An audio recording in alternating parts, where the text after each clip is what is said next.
তো বাবা আমির, তুমি আছো কেমন বাবা? তুমি কি ডেন্টিমেন্টি খাও এখনো, না খাওয়া বাড়িয়ে গেছে? কোনটা বাবা?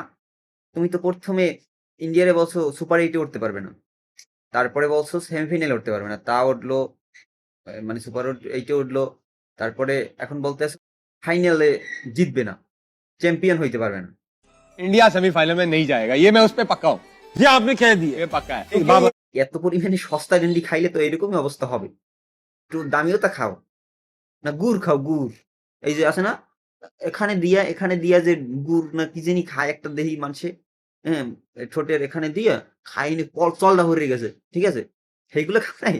হ্যাঁ, মানে খাইতে খাইতে দাঁত গুলো দেখো না কিরম বানাইছে, এই লোকই তো তোর কথাবার্তা ঠিক নেই। একটা কথা হইলো না, শুধু হইলো যে অভিষেক শর্মার এমন বদদোয়া দেশে পোলাডারে, ফাদার অফ পাকিস্তান অদার ছেলে, এর মধ্যে দেশে পোলাডার বদদোয়া দিয়ে খেলাধুলা নষ্ট করে দেশ। পোলাডার আমার ফর্মই নেই, পোলাডায় খেলতেই পারে না।